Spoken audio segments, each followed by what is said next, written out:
Olá, gente! Meu nome é Moira Maxwell e eu sou professora de bioética. Aliás, um assunto muito interessante. Antes da gente começar a discutir um pouquinho sobre bioética, eu queria me apresentar para vocês saberem quem eu sou. Eu sou especialista em bioética pela Faculdade de Medicina da Universidade de São Paulo. Sou mestre em ciência pela mesma faculdade, a Faculdade de Medicina da Universidade de São Paulo. Sou professora de bioética no INREA USP, que é um braço da Faculdade de Medicina da USP, e sou também pesquisadora e fundadora do grupo de pesquisa em bioética, direito e medicina da USP. Bom, esse é um pouquinho só para vocês terem uma ideia de quem eu sou. Vamos lá então começar a discutir e falar sobre bioética? Então aí no primeiro dia de aula eu geralmente recebo essas perguntas, assim, o que é ética, o que é bioética? Então antes da gente entrar num assunto um pouco mais aprofundado, eu quero definir com vocês alguns conceitos, porque senão a gente vai ficar discutindo sem nenhuma premissa, sem nenhum começo. Então aí a gente pode pensar na ética. Aí você vai me perguntar, mas a ética tem muito a ver com filosofia. É verdade, tem mesmo. E a ética, ela trata de todos esses conceitos de filosofia no sentido da reflexão e da crítica. E a bioética? A bioética nada mais é do que uma ética da biologia, uma ética da vida. E como é que a gente faz essa bioética da vida? Como é que a gente cuida dos dilemas, trata dessas questões, lida com todos esses entraves que a vida nos traz, principalmente na área da saúde. E é isso que nós vamos discutir durante todo esse módulo de bioética. Então, para começar, eu só quero deixar bem claro uma coisa. A ética, ela implica nessa análise, numa reflexão autônoma e crítica sobre valores. Talvez esse conceito seja um conceito bastante filosófico para você, e eu concordo com você. Como que a gente faz isso praticamente? A gente primeiro tem uma percepção dos conflitos, e vão existir muitos conflitos dentro da bioética. Depois dessa percepção dos conflitos, a gente vai discutir um pouquinho dessa autonomia, ou seja, do posicionamento, da premissa, de qual que é o valor que você vai dar a esse conflito. E, em terceiro lugar, a coerência. Então, esses três pontos, que são pontos que foram definidos por dois grandes pesquisadores e bioeticistas brasileiros, Marcos Segre e Cláudio Cohen, é a percepção desses conflitos, a autonomia e o posicionamento que você tem em frente a eles e a coerência para resolver esses conflitos todos. A ética é, sobretudo, um processo de reflexão e ele antecede a decisão e a atitude que você vai tomar diante de um conflito de valor. Por exemplo, mas como que você pode me dizer isso? Por exemplo, você tem uma ética própria, né? A sua ética.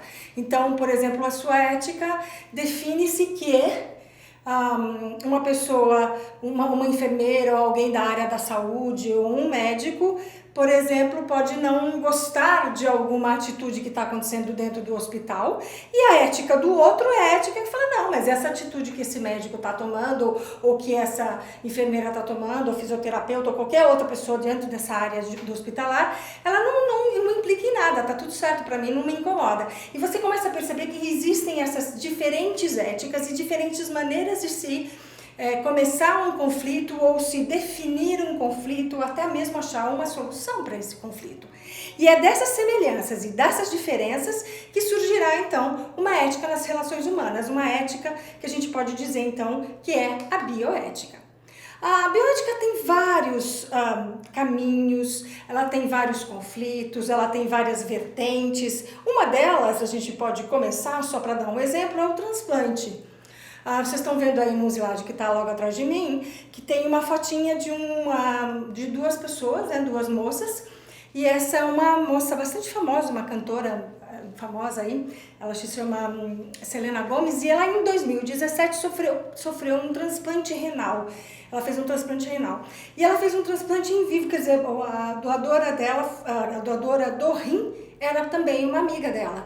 E existem muitas questões e muitos dilemas dentro de um transplante, né? Você pode pensar no transplante de vivo, né? Como é o caso desse slide específico. Tem o transplante também do morto, né? Que você pode pegar depois da morte cerebral de uma pessoa. Você tem os dilemas que ocorrem em relação a isso, mas Esse é um exemplo só para a gente começar. Eu não quero entrar muito nessa questão do transplante renal, porque nós vamos discutir ele mais para frente.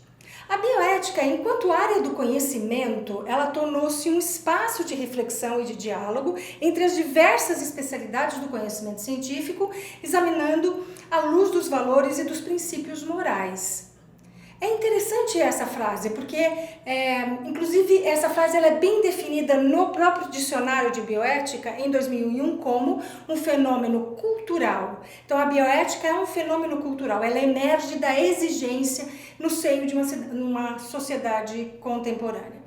A gente percebe a necessidade da bioética ser inserida no contexto das pessoas, dentro de hospitais, dentro de clínica, mas também dentro de consultórios, dentro de pronto-socorros ou dentro de áreas que a gente às vezes acha que não teria, né, como a gente discutir ou conversar bioética, e a gente percebe que sim, é exatamente isso que acontece, a gente precisa da bioética.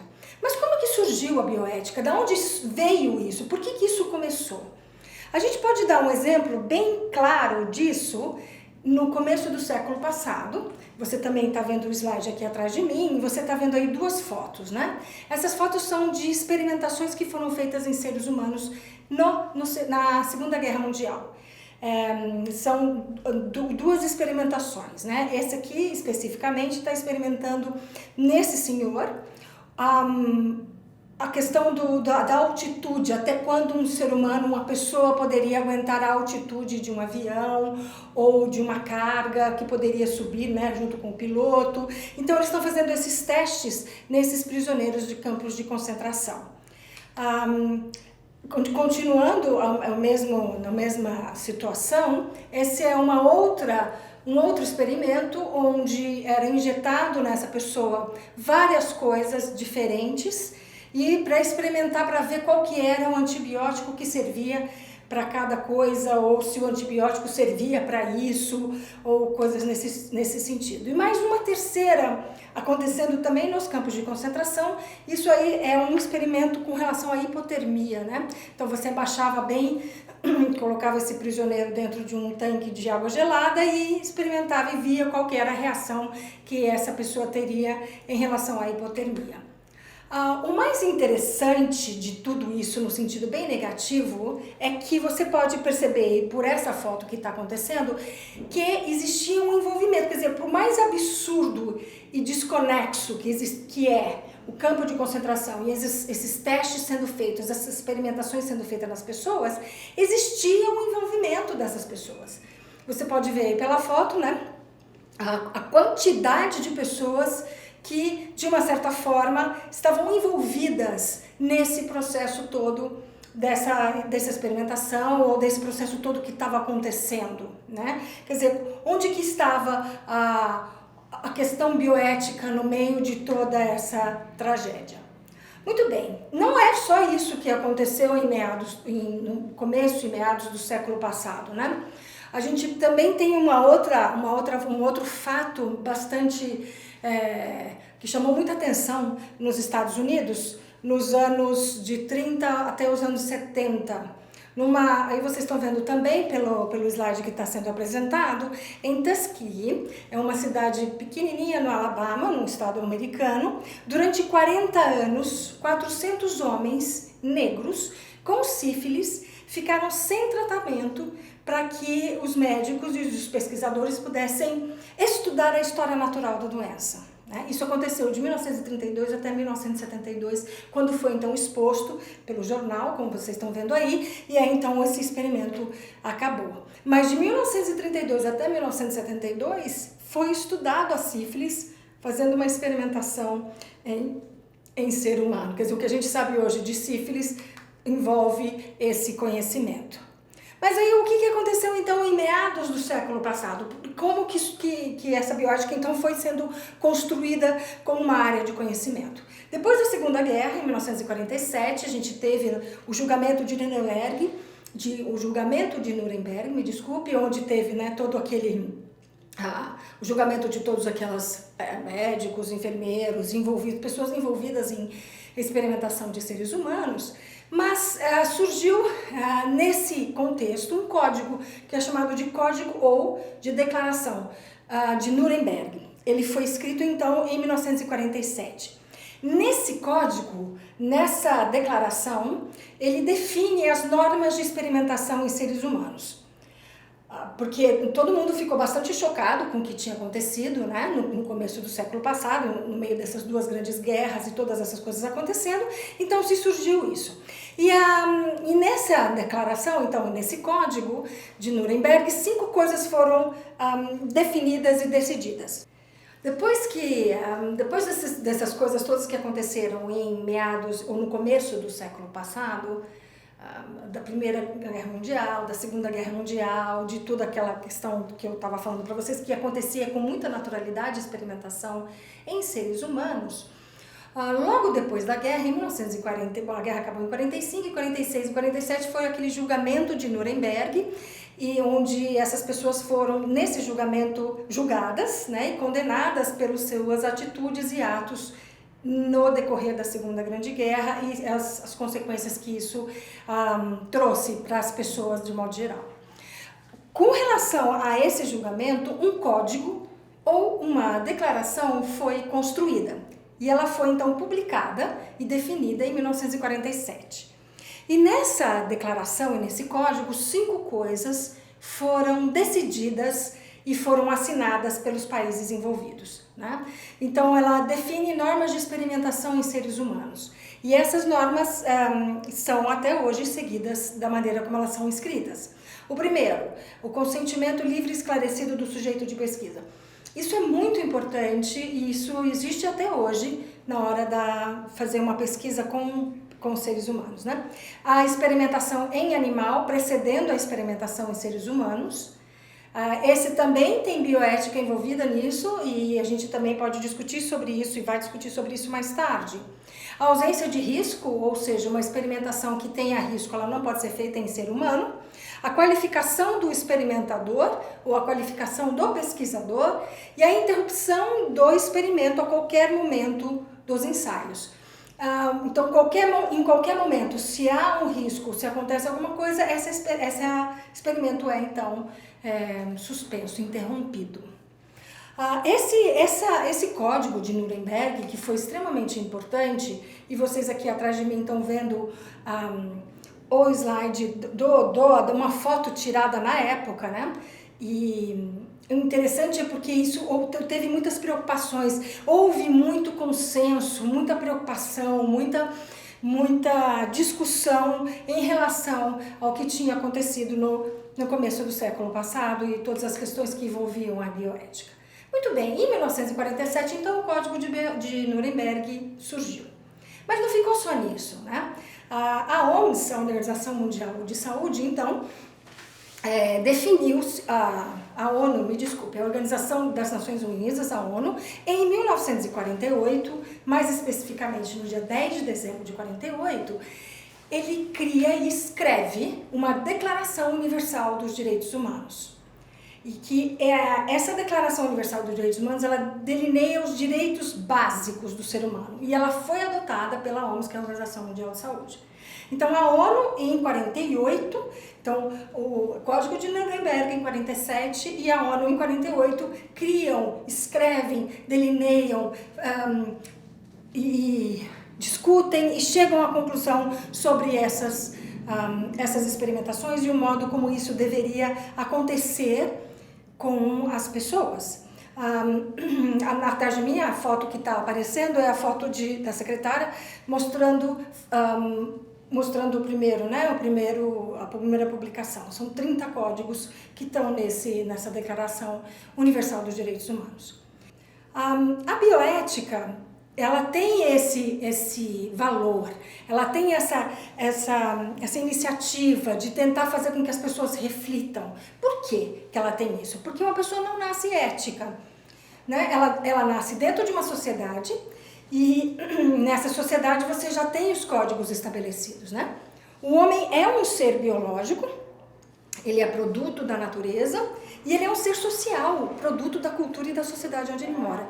E eles estão em permanente conflito. E isso a gente pode ver no dia a dia nosso, em diferentes situações, em diferentes formas. Quem trabalha em hospital, quem trabalha no pronto-socorro, percebe isso com muita clareza em cada plantão que ele faz, né? Então eu vou repetir um pouquinho isso. A pessoa não nasce ética, ela é um produto da cultura onde ela está inserida e ela é um ser biológico e eles estão o tempo todo em conflito. Um psicólogo social, em 1973, ele chama-se Milton Hockach, ele escreveu um livro chamado The Nature of Human Values. Esse livro não tem em português. E ele coloca duas frases que eu considero de extrema importância quando você está discutindo essa questão da bioética. A base, ele diz que a bioética ela é a base de nossas lutas e de nossos compromissos. De novo, voltando um pouquinho para essa questão dos valores, né? E da premissa. Da onde você sai quando você vai discutir bioética? Quer dizer, qual que é o pensamento inicial que você tem quando você vai conversar e discutir bioética? E a segunda é a cultura, a sociedade e a personalidade antecedem os nossos valores e as nossas atitudes.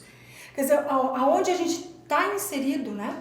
Socialmente, o nosso modo, até da família, o nosso modo de perceber e de agir é que vão anteceder os nossos valores, né? O que a gente considera como importante ou o valor que a gente dá às coisas. E é isso que antecede as nossas atitudes. Então isso é muito interessante porque é baseado nisso que a gente pode discutir bioética. Se a gente não tiver esses conceitos muito estabelecidos dentro de nós, dentro da nossa cabeça, encontrar soluções para os dilemas que a gente vai viver durante todo esse processo da área da saúde ou até mesmo da vida fica um pouco complicado. Mas então, o que a gente pode definir como valor, para tentar achar um conceito um pouco estabelecido sobre isso, né? O valor, ele está muito vinculado à noção de preferência ou de seleção, né? É aquilo que a gente deseja. Então, a gente dá valor normalmente àquilo que a gente gosta, né? A gente não dá valor àquilo que a gente não gosta, né? Aliás, o que a gente não gosta, a gente geralmente deixa de lado, né? A gente dá valor àquilo que a gente deseja. Então, o valor está muito vinculado a essa nossa preferência. A moral, que é um pouquinho diferente de valor, é aquilo que vale para um determinado grupo ou para um determinado grupo num determinado momento.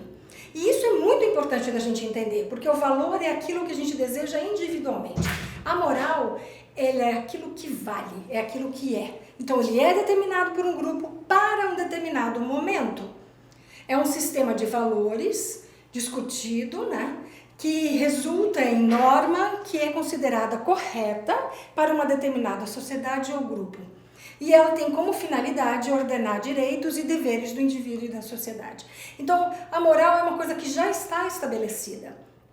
E a gente pode dar como exemplo de um sistema moral a nossa Constituição, né? A Constituição brasileira é realmente um código de moral.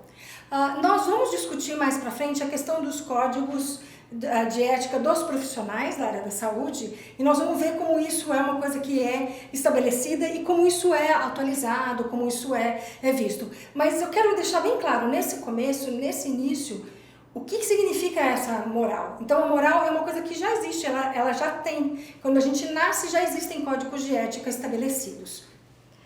É um pouco diferente de valor. E a ética então, ela implica nessa análise e nessa reflexão. Ela é uma análise e uma reflexão autônoma e crítica sobre valores. Por que eu gosto de dizer que ela é autônoma? Porque ela é individual, né? As pessoas, de novo, voltando àquele pensamento anterior, uma pessoa não nasce ética, ela vai criando esses valores, né, dentro daquilo e da onde ela está inserida. Então, a ética implica nessa análise, nessa reflexão autônoma e crítica sobre os valores, levando em consideração tanto a emoção que isso pode te levar a ter, como a razão. Então, analisando essas duas coisas, colocando essas duas coisas no mesmo prato, a gente chega na ética. Aí você a gente obviamente está descrevendo aqui ou conversando um pouco sobre a bioética, né? Atrás de mim, novamente, vocês vão ver um slide sobre a UTI, né? Um paciente que está na UTI. E a gente percebe um avanço tecnológico que aconteceu no final do século passado, né? Do final do século passado até hoje. Existem avanços tecnológicos infindados, né? A gente tem hoje, em comparação com o começo do século passado e o que estava acontecendo no começo do século passado, até em relação à vacinação e tudo mais, a gente tem hoje um avanço muito maior. Os avanços científicos e tecnológicos, eles desencadeiam questões e muitos desafios éticos. Por exemplo, manter vivo um recém-nascido com múltiplas e graves afecções, isso é possível e isso acontece. Prolongar a vida de pacientes terminais, isso também acontece. E uma tecnologia que permite o transplante de órgãos entre pessoas vivas, que é o que a gente estava falando lá naquele primeiro slide. Tudo isso são avanços tecnológicos que surgiram no final do século passado e no começo desse. E aí, então, a gente pensa, poxa vida, mas quais são os critérios? Como a gente chega numa conclusão e como a gente lida com todos esses conflitos? Mais uma foto para vocês aí, também lá da Faculdade de Medicina da Universidade de São Paulo, e esse é um rapaz fazendo hemodiálise. A hemodiálise é um tratamento renal, né? Alguém que tem problema renal, ele precisa fazer a filtragem do sangue. E esse então é um aparelho de hemodiálise de hoje, que ele é bastante útil e bastante utilizado. A questão dessa questão da hemodiálise, por exemplo, que isso surgiu em 1960, por um médico americano, ele chamava-se Belden Schreibner, que ele inventou e criou o primeiro centro de hemodiálise. Isso em 1960, tá? Com esse centro de hemodiálise, os primeiros comitês de ética médica também surgiram. Por quê? Porque quando ele inventou e criou esse primeiro centro de hemodiálise, você pode imaginar a quantidade de pacientes que já tinham problemas renais graves e que precisavam fazer hemodiálise. Qual foi o critério? Como que decidiu-se quem ia fazer hemodiálise nesse primeiro centro de hemodiálise? Por isso que os primeiros comitês de ética médica surgiram junto com esse centro de hemodiálise, porque isso trouxe muitos problemas. A gente pode continuar falando um pouquinho sobre essa questão da hemodiálise, é dos grandes dilemas que aconteceram em meados do século passado, né? E continuou-se havendo abusos na questão da experimentação, né? Num hospital de Willowbrook, em Nova York, em 1965, foram realizadas pesquisas com 700 a 800 crianças com deficiência mental, inoculando-lhes o vírus da hepatite para buscar uma terapia imunizante. Isso depois do que tinha acontecido na guerra, isso depois do Código do Nuremberg, a Declaração de Direitos Humanos, tudo isso surgiu depois, tudo isso foi acontecendo depois, porque a medicina foi avançando muito rapidamente, a tecnologia foi avançando muito rapidamente, e ficou-se então esse gap, essa coisa de como a gente vai resolver todas essas questões, né? A questão da responsabilidade dentro dessa discussão bioética, né? A responsabilidade, o dever de arcar com o próprio comportamento, a exata noção do dever. Um filósofo, Hans Jonas, em 1995, ele escreveu a seguinte frase: para que haja responsabilidade, é preciso haver um sujeito consciente. E a gente volta então a discutir aqui o que eu estava falando para vocês lá atrás sobre a ética e a definição de ética, que é uma reflexão autônoma e crítica sobre os dilemas e as questões que isso se relaciona. A gente indo mais para frente com todas essas discussões, e eu só citei para vocês apenas alguns exemplos, isso é indefinido, isso pode ter muitos outros exemplos e tem muitos outros assuntos que a gente pode ter dentro da bioética com relação a todas essas problemáticas. Mas aí a gente está caminhando, né, numa linha do tempo em relação à construção e o começo dessa bioética. Muito bem, atrás de mim novamente vocês vão ver a fotinha do Van Hasle-Potter. Ele é um oncologista, um médico americano, e ele escreveu em 1971 um livro que foi um divisor de águas. que ele cunhou pela primeira vez esse termo bioética. O livro se chama Bioethics, Bridge to the Future. Ele já tem tradução em português, que é Bioética, uma ponte para o futuro. E nesse livro ele define esse termo bioética, ele cunha esse termo exatamente querendo fazer uma ponte entre a bio, e a bio aqui não é só vida humana, como vida animal, como a questão da sustentabilidade, a questão do meio ambiente, com o futuro e como é que a gente vai chegar lá, como é que a gente vai fazer lá. Ele cunhou esse termo porque ele estava realmente preocupado com essas questões e com esses avanços tecnológicos que estavam surgindo naquele momento, que eu estava conversando com vocês alguns minutos atrás, e ele então quis pensar sobre isso e como é que a gente ia rachar critérios e pensar sobre essas coisas. A bioética também, a questão da ética, ela é muito antiga, né? A questão da bioética da vida, né? A ética da vida, desculpa, a bioética, né? Não é uma questão que foi discutida somente no século passado. Eu acho que no século passado ela foi realmente estruturada. Mas a bioética começa com Hipócrates, ou até um pouco antes dele, né? Mas Hipócrates, que é considerado o pai da medicina, ele tinha como uma frase muito importante inicial, uma frase que dizia primum non nocere, é uma frase latina que significa primeiro não causar mal, primeiro não causar dano. A foto atrás de mim, os slides atrás de mim, é o primeiro busto de Hipócrates, um homem com certeza de muita sabedoria, e do lado um papiro onde ele escreve sobre esse primum non nocere, que é essa questão de primeiro não causar danos. A gente fazendo uma comparação entre a medicina que Hipócrates fazia, ou a medicina que Hipócrates tinha, né, à sua disposição, e a medicina que a gente tem hoje, existe uma grande diferença. Mas o primum non nocere continua sendo válido e nós vamos falar bastante sobre essa frase no decorrer desse módulo. Muito bem, a bioética também lida com o luto também, não é só com a vida, a gente lida também com a morte, né, e o luto, o alívio do sofrimento. Essa foto também, que está atrás de mim, é um desenho, uma gravura de Edvard Munch. Ele fez essa gravura em 1893 e ele coloca como título Morte na Enfermaria.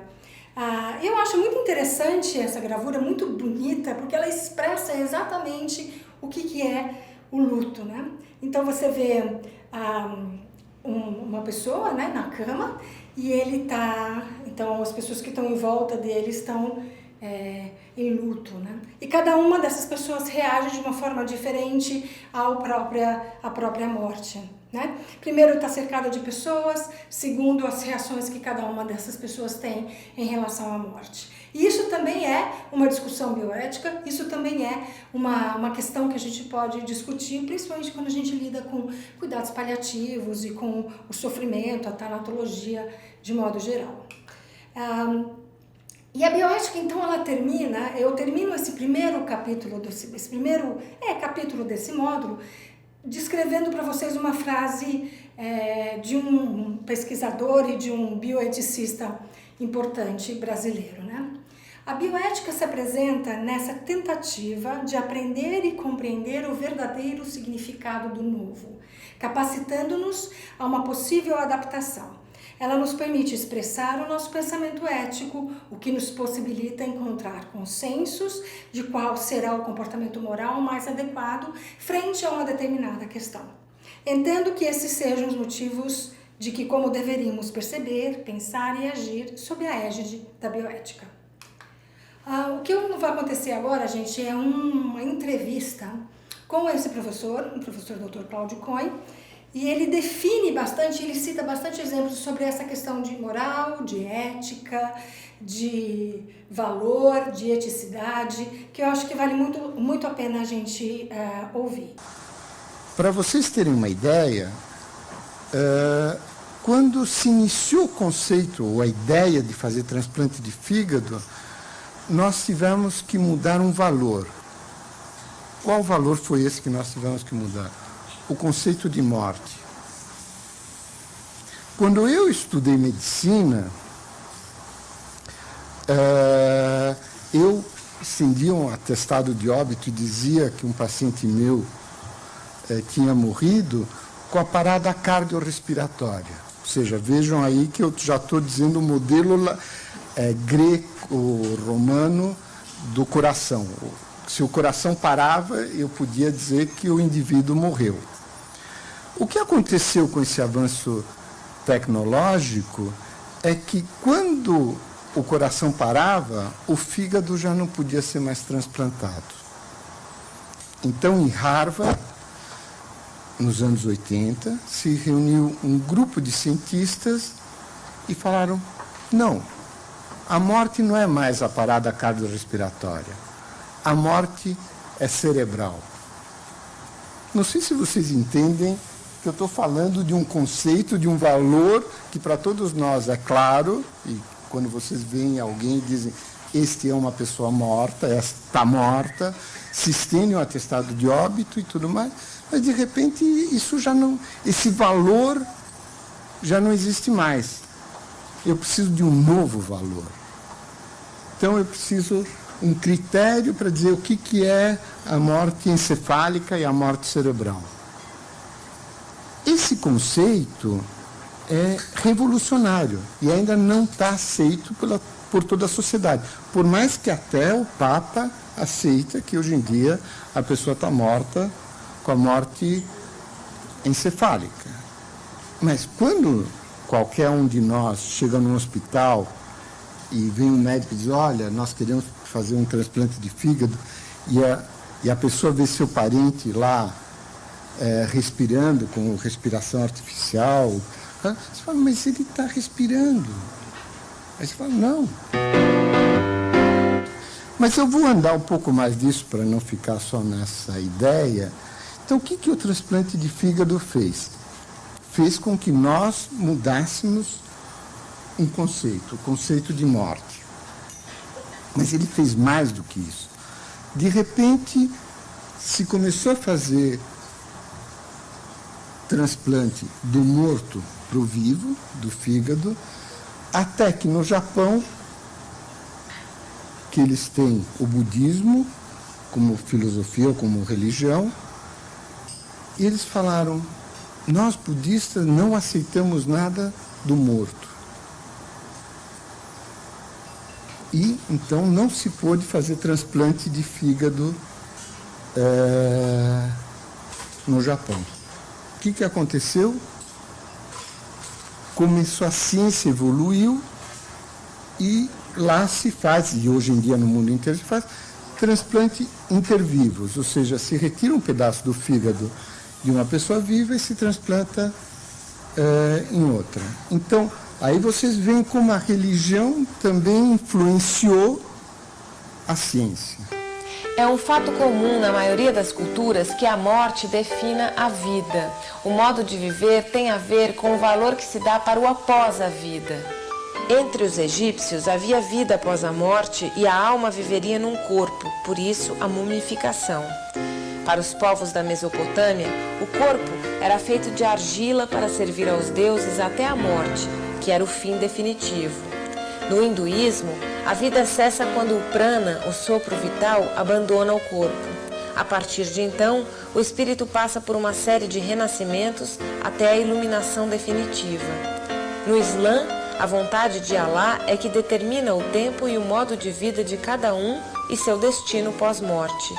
No judaísmo, os atos bons levam à salvação e os maus atos a uma existência de vergonha eterna. Os católicos têm ainda um meio termo entre o céu e o inferno, o purgatório.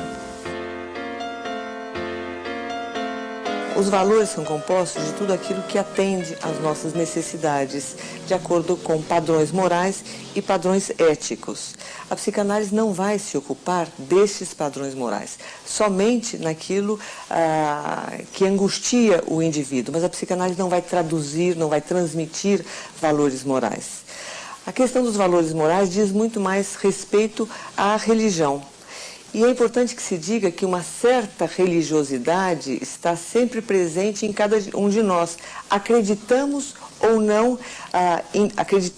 não em Deus. Que Freud ele se insurgiu muito contra a religião. E o que se tem visto é a importância do resgate do valor que tem a religião para os indivíduos naquilo que breca a onipotência do indivíduo, né? Então, não se trata de acreditar na religião ou não acreditar na religião, e sim do valor que isso ocupa no imaginário e no psiquismo de cada indivíduo. Então, sejamos ou não religiosos, essa questão está sempre presente no imaginário dos indivíduos. Às vezes nós achamos que sabemos quais são os valores, e os valores eles não são eternos, eles vão mudando. Hoje em dia nós temos no outro extremo o valor do que é vida, né? Se célula-tronco é vida, se implantação de óvulos fecundados é vida ou não é vida, retira. Então, todos esses são valores novos. E aí é onde que a ética volta a ter uma enorme importância, né? Como é que cada um de nós vai lidar com esses novos valores? Não sei se vocês sabem, mas de 1700 até agora, até 2006, o prognóstico de vida do ser humano quase triplicou. Ou seja, em 1700, o prognóstico de vida do ser humano era de 40 anos, mais ou menos, as pessoas. Hoje em dia se chega a 80, 100 anos em alguns países. Ou seja, o que eu estou querendo dizer que o indivíduo, desde os 40 anos até os 100 anos, esses 60 anos novos, são todos de novos valores. A gente não sabia o que fazer com essas coisas. Uma pessoa com 100 anos, o que a gente faz? Interna, não interna, vai cuidar dos netos e os pais vão trabalhar. Então, como é que se lida com esses novos valores?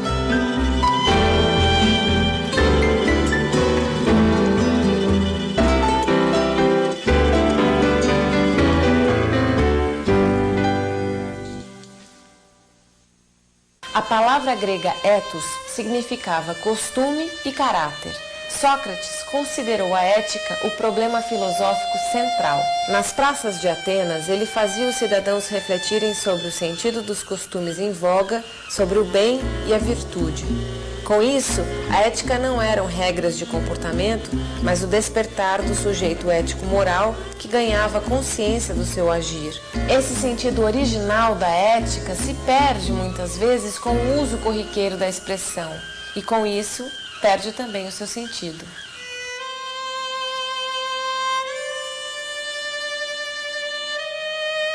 Eu sou professor na Faculdade de Medicina e muitos alunos, muitos médicos, né, acham que ser ético é cumprimentar o paciente quando eles encontram, falar boa tarde, boa noite, tudo bem, o senhor está bem, ou está bem vestido, né? Eles acham que isto é o ser ético, né? E isso é etiqueta, são normas de comportamento e nada mais do que isso. Importantíssimas, nós temos que cuidar, cada grupo de pessoas tem as suas etiquetas. Mas, além dessa questão da etiqueta, eu queria fazer uma outra diferenciação, que etiqueta é o rótulo. Todas as nossas roupas têm etiquetas. Então, a etiqueta serve para rotular alguma coisa. Mas se eu for um pouco mais à frente, e isso é um conceito que as pessoas têm mais dificuldade de entender, que as doenças são etiquetas. O que eu estou querendo dizer com isso? Nós só podemos dizer que existe uma doença quando ela está no Código Internacional de Doenças, o famoso CID, que é proposto pela Organização Mundial da Saúde. Se essa doença, ou aquilo que a gente considera enquanto doença, não tiver no CID, nós não podemos dizer é uma doença. Então, o CID, o Código Internacional de Doenças, rotula a cada 10 anos as doenças. Nós já estamos no CID-10. Eu vou dar um exemplo do que eu estou querendo dizer com isso. No CID-9, no Código Internacional de Doenças número 9, o homossexualismo era uma doença. Então, qualquer médico que olhasse para um homossexual falava, você é um doente. E não podia sair disso. Se ele achava que não era doente, já ia ser criticado pelos pares, né? Com toda a pressão e o desenvolvimento social, no CID-10, o homossexualismo deixou de ser doença. E aí? O homossexualismo é doença ou não é doença? Agora, eu, enquanto médico, jamais poderei dizer que um homossexual é doente, se eu tiver pelo CID. Então, é isso que eu quero que vocês vão percebendo, como esses rótulos ou as doenças, elas podem ir variando.